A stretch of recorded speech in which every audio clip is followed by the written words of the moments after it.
الأنبياء وأشرف المرسلين وعلى آلك وأصحابك يا سيدي يا رحمة للعالمين ما شاء اللہ. أما بعد فأعوذ بالله من الشيطان الرجيم بسم الله الرحمن الرحيم ملعونين أينما ثقفوا أخذوا وقتلوا تقتيلا صدق الله مولانا العظيم. حصول برکت کے لیے بارگاہ سرور کونین میں محبت کے ساتھ درود و سلام کا نذرانہ پیش کرنے کی ہم سب سعادت حاصل کر لیں. الصلاۃ والسلام علیک یا سیدی یا رسول اللہ وعلی آلک واصحابک یا سیدی یا حبیب اللہ.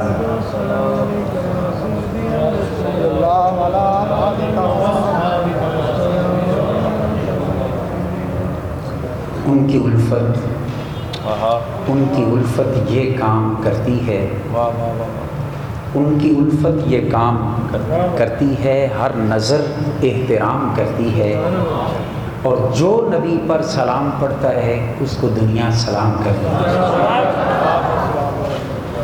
اللہ کا شکر ہے کہ جس کی توفیق سے آج ہم جامع مسجد مدینہ میں کشتہ عشق مصطفیٰ حضرت غازی ابن دین شہید رحمۃ اللہ تعالیٰ علیہ کے سالانہ عرس شریف کی اس تقریب میں حاضری کی سعادت حاصل کر رہے ہیں. ہمارے برادر مکرم جناب GQ علوی صاحب نے بڑی محبت کے ساتھ اس محفل کا اہتمام کیا ہے، اور مجھ ناچیز کو بھی آپ نے فرمایا کہ آپ نے آنا ہے. الحمدللہ حسب وعدہ میں بھی حاضر ہو چکا ہوں. لاہور میں تقریباً 2 بجے فارغ ہوا ہوں ایک جگہ سے، تو پھر میں سیدھا ادھر آیا ہوں، اور اب میں نے واپس جانا ہے لاہور، اور عشاء کے فوراً بعد ایک جگہ پہ پروگرام ہے. یہ ان کی محبت تھی، اور ویسے بھی وہ محبوب کے چاہنے والے، ایک محبوب کے چاہنے والے جتنے بھی ہوں ان کا ایک دوسرے سے شریکہ نہیں بنتا، پیار بنتا ہے. اور اس پیار کے اظہار کے لیے میں حاضر ہوا ہوں کہ جس آقا کی زلفوں کا میں اسیر ہوں اسی کی زلفوں کے ہم سب اسیر ہیں. اور اللہ پاک نے کلام مقدس میں جو فرمایا رحماء بینہم، حضور کے غلاموں کی ایک شان یہ ہے کہ وہ ایک دوسرے کے ساتھ بڑے ہمدرد اور مہربان ہوتے ہیں. مگر اس مہربانی سے پہلے ایک قرآن کریم نے اور بھی شان بیان کی. فرمایا اشداء علی الکفار، کفر کا معاملہ آئے تو وہ جو آپس میں مہربان ہونے والے ہیں ان کے اندر یہ شدت پائی جائے کہ کافر کے مقابلے میں وہ بڑا سخت ہو. قرآن کریم فرقان حمید میں اللہ پاک جل مجدہ نے مختلف مقامات پہ ارشادات فرمائے ہیں. ایک جگہ پر جو اللہ پاک نے ارشاد فرمایا، سمپل اس کا سادہ انداز میں ترجمہ کر کے میں گفتگو کو سمیٹنے کی کوشش کروں گا، چونکہ وقت خاصا بیت گیا ہے اور ہم نے صلاۃ و سلام پڑھنا ہے، لنگر شریف کا اہتمام بھی ہے، اور مجھ سے قبل تقریباً بڑی گفتگو، سیر حاصل گفتگو مدنی صاحب فرما چکے ہیں. اس لیے میں صرف قرآن کریم کی اس آیہ مبارکہ کا سمپل ترجمہ اور تھوڑی سی بات کر کے میں اجازت چاہوں گا. اللہ پاک نے فرمایا لا تجد قوما یؤمنون باللہ والیوم الآخر، فرمایا کہ کسی بھی ایسی قوم کو جو اللہ اور اس کے رسول اور آخرت پر ایمان رکھنے والے ہیں. اب وہ قوم سے مراد کیا ہے، اس کی مرادیں مختلف ہیں. میں تو سادہ سی بات کرتا ہوں. پتہ ہے کہ کسی فرد کا مزاج سخت ہوتا ہے، کسی کا نرم ہوتا ہے، کوئی معتدل مزاج کہلاتا ہے. اللہ پاک جانتا ہے کہ مختلف مزاجوں کے حامل لوگ ہوں گے، تو اس حوالے سے اللہ رسول پر اور آخرت پر ایمان رکھنے والوں کے طبقات بھی مختلف ہوں گے. جی ہم بڑے معتدل ہیں، جی ہم بڑے سخت ہیں، جی ہم بڑے سخت ہیں، ہم بڑے نرم ہیں. اب یہ جب تقسیم باقی ہے تو پھر کسی کو کسی دوسرے پر اعتراض نہیں کرنا چاہیے، ہر ایک کو اپنا طریقہ اپنانا چاہیے.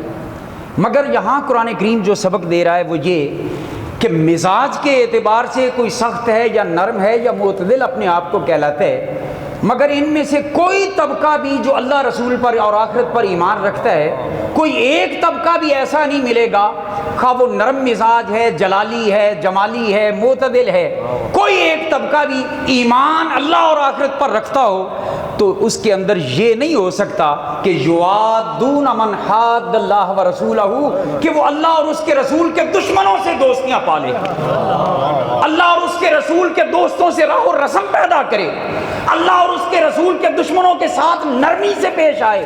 فرمایا بندے کا مزاج نرم ہے یا گرم، مگر کوئی ایمان والا ایسا ہو ہی نہیں سکتا کہ معاملہ اللہ اور اس کے رسول کے دشمن کے ساتھ آ جائے اور وہ نرم رویوں کو اپناتا پھرے، وہ مصلحتوں کا شکار ہوتا پھرے، وہ اعتدال پسندی کی بات کرتا پھرے۔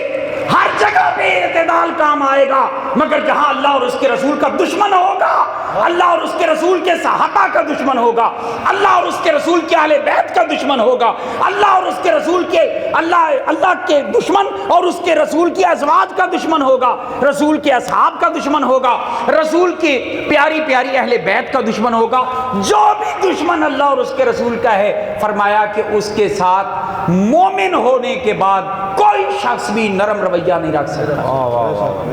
فرمایا لا تجد قوما یؤمنون باللہ، اے بندہ مومن تو کسی ایسی قوم کو نہیں پائے گا جو اللہ رسول پر ایمان بھی رکھتا ہو اور دشمنان خدا اور دشمنان مصطفیٰ کے ساتھ وہ بھائی چارے کا اظہار بھی کرتا ہو۔ لوگ کہتے ہیں نا جی وہ قادیانی بھی تو ہمارے بھائی تھے، کوئی کیا کہتا ہے کوئی کیا کہتا ہے، نا مومن مومن کا بھائی ہے، مومن مومن کا بھائی ہے، اور جس کا اللہ یا اس کے رسول سے کوئی تعلق نہیں اس سے ہمارا کوئی تعلق ہو سکتا نہیں ہے۔ وہ کوثر نیازی جیسا تیسا صحیح مگر بات بڑی کھری کر گیا کہ آسان سا ہے اپنا تو اصول دوستی کوثر، آسان سا ہے اپنا تو اصول دوستی کوثر، جو ان سے بے تعلق ہے ہمارا ہو نہیں سکتا۔ جو حضور کا غلام ہے وہ ہمارے سروں کا تاج ہے، جو حضور کی محبت میں گم ہے اور حضور کی محبت، اور یہ بات ذہن میں رکھے، محبت ہو اور محبت کی غیرت پیدا نہ ہو سکے اس محبت کو آگ لگانی۔ بھائی محبت کا یہ معنی تو نہیں ہے کہ غیرت ہی نہ ہو، مجھے محبوب سے پیار ہے، کوئی انہوں گالاں کٹے انہوں بھی جفی پاوے تھے، بندہ آکھے نہیں نہیں کوئی گال نہیں سب چل دے نا۔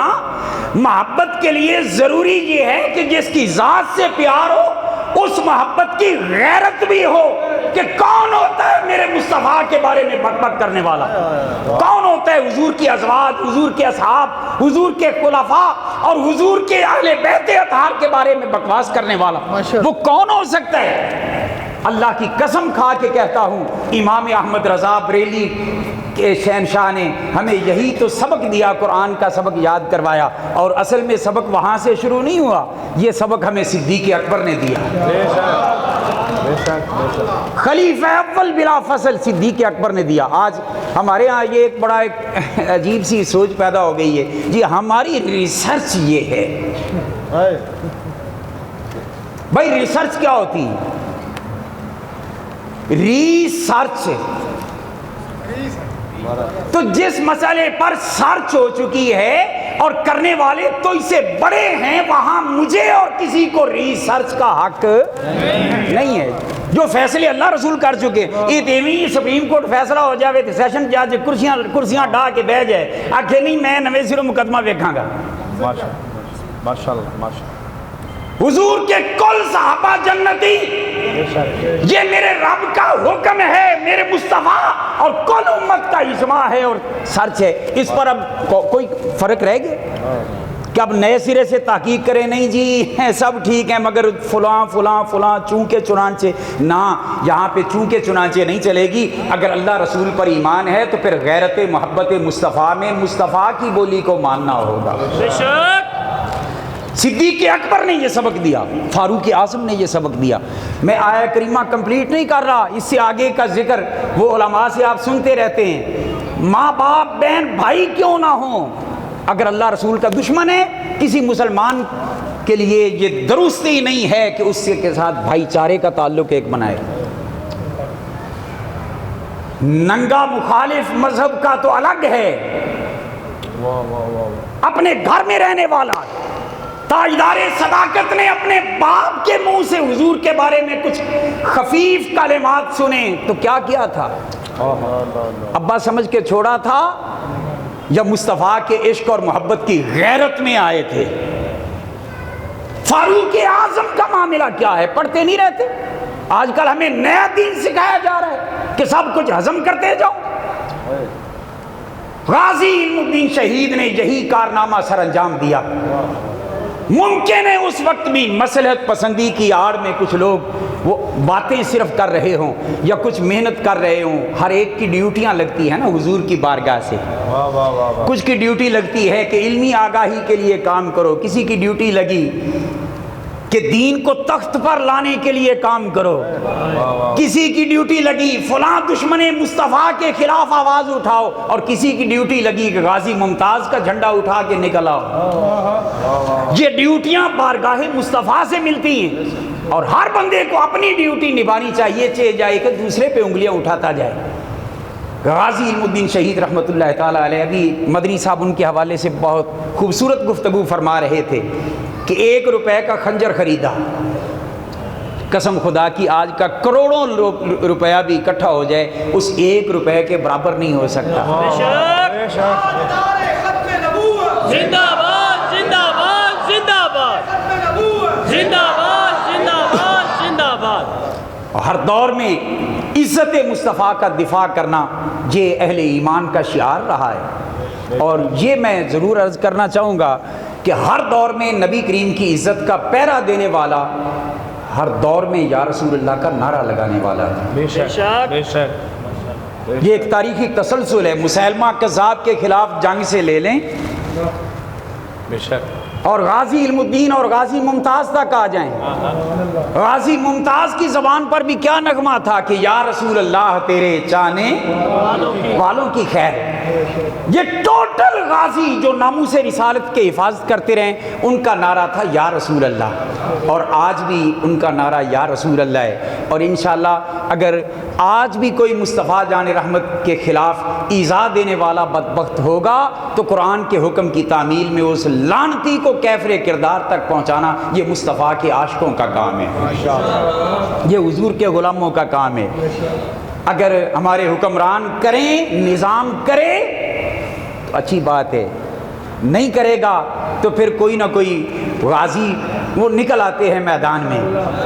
اور اصل میں جہاں سرکار کسی کی ڈیوٹی نہ لگائیں کہ اس کی ڈیوٹی کرو، وہاں بڑی سرکار ڈیوٹی لگا دیتے ہیں، پھر سرکار خواب میں آ کر فرما دیتے ہیں کہ یوں کر لو۔ اس لیے حضور کی عزت کا پہرا دینا یہ ہم سب کے لیے لازم ہے۔ چونکہ وقت ہمارے دامن میں گنجائش اتنی نہیں ہے، حضور کی آپ دیکھیں غازی صاحب کے حوالے سے، چونکہ ان کا عرس ہے، معروف معنوں میں کسی مدرسے کے فارغ التحصیل بھی نہیں ہیں، اور شاید کہیں پہ ایسا بھی ان کی پچھلی سیرت کے حوالے سے نہ ملتا ہو کہ وہ بہت بڑے تہجد گزار اور نمازی ہوں گے اور بڑی تسبیحات پڑھنے والے ہوں گے، مگر جب اللہ اور اس کے رسول نے ڈیوٹی لگا دی تو پھر غازی کی شان کیا ہوئی کہ وہ مشائخ جن کو ملنے کے لیے لوگ ان کے گھروں کے باہر دروازے پہ قطاریں باندھ کے کھڑے ہوتے تھے کہ ایک جھلک نظر آ جائے، ان مشائخ کو لوگوں نے دیکھا اپنی آنکھوں سے کہ میاں والی کی جیل کی اس کوٹری کے دروازے پہ کھڑے۔ حضرت پیر سید جماعت علی شاہ صاحب کو لے لیں، دنیا ان کے پیچھے، سیال شریف والوں کو لے لیں، دنیا ان کے پیچھے ہاتھ باندھ رہی، مگر وہ اس غازی کو ملنے کے لیے بےتاب ہیں۔ اور عجیب بات حافظ حضرت امیر ملت کے بارے میں آتا ہے کہ آپ جب ملاقات کے لیے گئے تو آپ نے وہاں پہنچے تو غازی علم الدین شہید رحمۃ اللہ تعالیٰ علیہ نے قرآن سننے کی فرمائش کی۔ قرآن کریم جیل کے اندر رہتے ہوئے حفظ بھی ہو گیا، اور عجیب منظر وہ جو میاں والی جیل کا ایک وارڈر سپاہی وہ کہتے ہیں ایک رات میری وہاں پہ ڈیوٹی تھی ان کال کوٹریوں پہ، رات کا وقت تھا کہ اچانک میں نے دیکھا کہ غازی صاحب کے کمرے کے اندر سے روشنی نمودار ہوئی، روشنی اندر جاتی ہے، تھوڑی دیر کے بعد پھر باہر نکل جاتی ہے۔ میں ایک کونے پہ بیٹھا ہوا تھا، میں دوڑ کے آیا کہ دیکھوں تو صحیح معاملہ اور ماجرا کیا ہے۔ اندر میں نے لائٹیں لگا مار کے دیکھا، عجیب بات تھی کہ غازی علم دین اندر پنجرے میں نظر نہیں آیا، اس کمرے کے اندر میں نے بڑی آوازیں ماری، بڑا پریشان ہوا۔ اب اسی سوچ میں تھا کہ میں اب اپنے آفیسران بالا کو بتاؤں یا نہ بتاؤں، اسی سوچ میں تھا۔ کہتے ہیں کہ میں عجیب میری کیفیت تھی، گورے کی گورنمنٹ ہے اور مجھے اپنی ملازمت کیا، اپنی اولاد کو جو میں پال رہا تھا، نوکری تک، ہر شے خطرے میں پڑ گئی کہ ایک اہم کیس ہے اور کہیں ایسا نہ ہو کہ مجھے سخت سے سخت سزا دے دی جائے۔ غازی صاحب وہاں اندر نہیں ہیں، وہ کہتے ہیں کہ میں آوازیں لگاتا رہا، ٹارچ سے میں دیکھتا رہا، کوئی مجھے غازی نام کی شے نظر نہ آئی، علم دین نام کی۔ کہتا ہے کہ میں پریشان ہو کر نکلا کہ جا کر میں رپورٹ کروں۔ وہاں جا کے پھر میں رک گیا کہ میری ملازمت کا معاملہ ہے، کہیں غلطی نہ ہو گئی ہو، پھر آ کے چیک کرتا ہوں، پھر نہیں ملتے۔ وہ کہتے ہیں اسی طرح کچھ وقت گزر گیا، اچانک میں دروازے کے قریب تھا کہ باہر جا کے رپورٹ کروں، تو اچانک میں نے دیکھا پھر اسی طرح کی روشنی ایک آتی ہے اور غازی صاحب کے کمرے کے اندر داخل ہو جاتی ہے، وہ سلاخوں کے اندر وہ روشنی داخل ہو جاتی ہے۔ میں دوڑ کے پھر جاتا ہوں، مگر میرے جانے سے پہلے وہ روشنی پھر باہر چلی جاتی ہے، مگر میں کیا دیکھتا ہوں، اندر جا کے ٹارچ لگاتا ہوں تو غازی علم دین سامنے کھڑے مسکرا رہے ہوتے ہیں، مسکرا رہے ہوتے ہیں۔ میں نے پوچھا غازی صاحب مسئلہ کیا ہے، مجھے بتاؤ، مجھے سمجھ نہیں آ رہی، آپ ابھی کہاں گئے تھے اور کہاں سے آ رہے ہو؟ غازی علم دین اس حوالدار کے بقول غازی علم دین نے جواب میں کہا کہ میرے بھائی، اگر یہ وعدہ کرے کہ زندگی میں، میری زندگی میں یہ راز کسی کو نہیں بتانا، پھر میں شیئر کر سکتا ہوں، وگرنہ میں بات نہیں بتاؤں گا۔ میں نے خیر کال قرار ہو گئے۔ غازی علم دین مسکرا کے کہہ رہا ہے کہ ابھی جو روشنی آئی تھی نا میرے کمرے میں اور جس کے بعد میں غائب ہو گیا تھا، یہ روشنی کوئی عام روشنی نہیں تھی، یہ حضور مولا مرتضیٰ علی مشکل کشا کی روح مبارکہ تھی۔ سبحان اللہ، نعرہ تکبیر، نعرہ رسالت، نعرہ تحقیق، نعرہ حیدری، تاجدار ختم نبوت، تاجدار ختم نبوت، من سب نبیا، من سب نبیا، من سب نبیا، تاجدار ختم نبوت۔ آپ لبیک لبیک لبیک یا رسول اللہ، لبیک لبیک لبیک یا رسول اللہ، لبیک لبیک یا رسول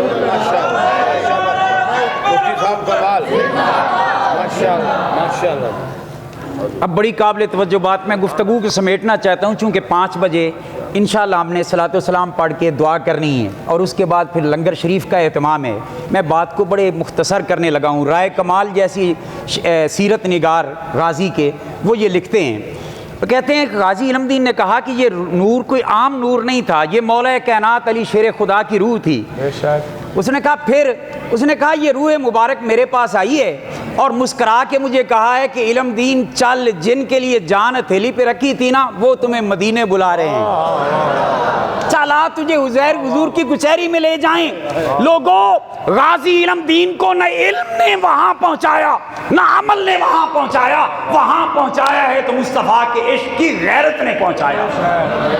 فرماتے ہیں مولا کائنات مجھے اپنے ساتھ ہی لے گئے، اپنے ساتھ ہی لے گئے۔ فرماتے ہیں اچانک جب میں ایک نورانی مجلس سجی ہوئی تھی اور اس مجلس کے اندر سارے نور والے چہرے تھے مگر ایک نور غالب تھا، ایک نور غالب تھا، یوں لگ رہا تھا جیسے چاند کے ارد گرد ستارے چمک رہے ہیں۔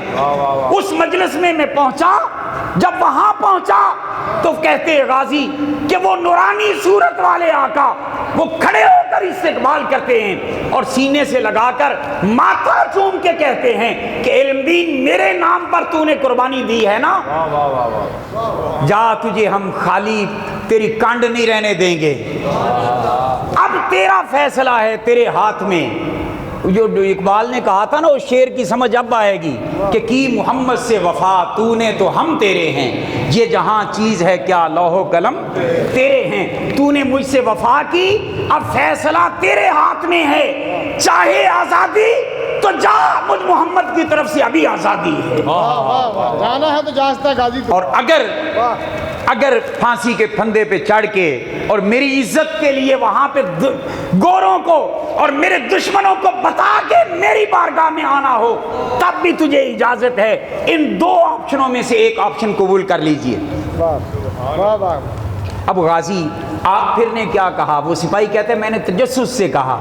میں نے کہا اچھا پھر آپ نے کیا کہا؟ کیونکہ سزائے موت کے قیدی اس کی سب سے بڑی خواہش یہ ہوتی ہے کہ کسی طرح رہائی مل جائے۔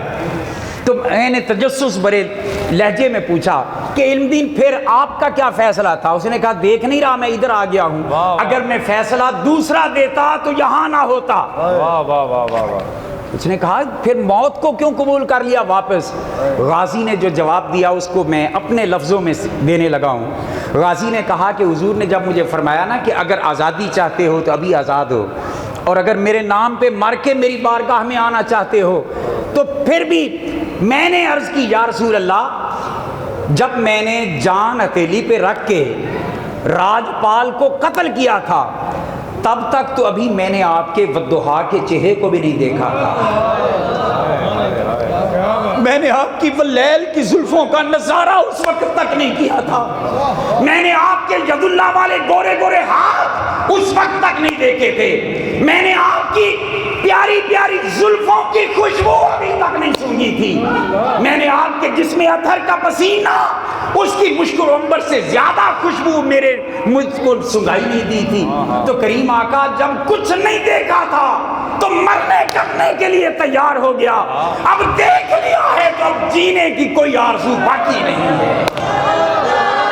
وہ سچ کہا کسی نے کہ جب حسن تھا ان کا جلوہ نما، انوار کا عالم کیا ہوگا، ہر کوئی فدا ہے بن دیکھے دیدار کا عالم کیا ہوگا، جس وقت خدمت میں ان کی ابو بکر و عمر عثمان و علی، اس وقت رسول اکرم کے دربار کا عالم کیا ہوگا۔ تو میں نے عرض کی آقا جب تک دیکھا نہیں تھا مرنے کٹنے کے لیے تیار تھا، جب تک لیا ہے تو کریم اب دنیا میں کیوں رہوں، میں وہیں آنا چاہتا ہوں جہاں آپ نے ڈیرے لگا رکھے ہیں۔ تو یہ مقام اللہ نے غازی صاحب کو دے دیا کہ حضور کی بارگاہ کا اتنا قرب عطا کر دیا۔ آج مسلوں پہ بیٹھ کر چلوں کی تشکیل کے لیے نکل کر اور بڑا بڑا کچھ کرنے کے باوجود بھی وہ مقام ہم نہیں پا سکتے جو مقام غازی علم الدین نے گستاخ رسول کو مار کے پایا تھا۔ یہ ہوتی ہے محبت کی غیرت جو انسان کو بہت اونچا کر دیتی ہے۔ اچھا اتنا اونچا حضور غازی علم دین کو میرے رب نے کیوں کیا؟ آسان سی جواب ہے کہ جس سے وہ پیار کر رہے تھے نا کہ ان کی عزت کا پہرا دینا ہے، میرا رب بھی تو اسی سے پیار کرتا ہے، میرا رب بھی تو اسی سے پیار کرتا ہے۔ اور یہ بات ذہن نشین کریں کہ وہ وحدہ لا شریک ہے، مگر ایک بات میں رب نے کرم کر کے ہمیں اپنے دامن رحمت میں لے لیا، فرمایا جاؤ میرے مصطفیٰ کے غلاموں، آج کے بعد محبوب میرا بھی وہی ہوگا، تمہارا بھی وہی ہوگا، محبوب ایک ہوگا، محبوب ایک ہوگا۔ آج اس محبوب کے حسن پر قربانی دینے والے اس عظیم مرد جلیل غازی علم دین شہید رحمت اللہ تعالی علیہ کے عرس پاک کی اس تقریب میں حاضر ہیں، اور یہ جذبات ہر دور میں زندہ رہتے ہیں۔ کبھی غازی صدیق اور غازی عامر آتے ہیں، کبھی بابا جی خادم کی صورت میں لوگ میدان میں آتے ہیں۔ ہر کوئی اپنی اپنی ڈیوٹیاں دے کے جا رہا ہے، ہر کوئی اپنی اپنی ڈیوٹیاں دے کے جا رہا ہے، مگر یہ بات ذہن میں رکھیں کوئی بندہ اپنے آپ کو ناگزیر نہ سمجھے۔